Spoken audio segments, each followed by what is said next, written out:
అమ్మవారికి చుట్టూ 8 దిక్కులలో 8 మంది మాతృకలు స్థాపించబడ్డారు. వీరు అమ్మవారికి అష్టదిగ్బంధనగా ఉన్న రక్షణ కవచాలు. వీరినే అష్టమాతృకలు అని పిలుస్తాం. వీరిలో తూర్పు వైపున బ్రాహ్మి, దక్షిణమున మాహేశ్వరి, పశ్చిమం కౌమారి, ఉత్తరం వైష్ణవి, ఆగ్నేయం వారాహి, నైరుతి మాహేంద్రి, వాయువ్యం చాముండి, ఈశాన్యం మహాలక్ష్మి అమ్మవార్లు ఉంటారు. అష్టమాతృకలతో శ్రీయంత్రం అష్టదిగ్బంధనంగా చేయబడింది. దీనికి తంత్ర మార్గంలో చాలా గొప్ప ప్రాముఖ్యత ఉంది. శ్రీచక్ర తంత్రం తెలిసిన వారు, సిద్ధి పొందిన వారికి లోకంలో ఎటువంటి ఎదురు ఉండదు.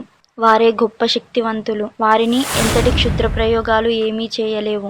ఈ శ్రీచక్రంతో అష్టదిగ్బంధనం చేయబడిన గృహానికి, ఆ గృహంలో నివసించే వారికి ఎటువంటి ఆపదలు, ఆర్థిక బాధలు, క్షుద్ర ప్రయోగాలు దరిచేరలేవు. ఇలా జరగాలంటే గృహస్థు కూడా ఇంటిలో ప్రతిష్ఠించబడిన శ్రీచక్రానికి విధిగా పూజాధికాలు నిర్వహిస్తూ నైవేద్యం సమర్పించాలి.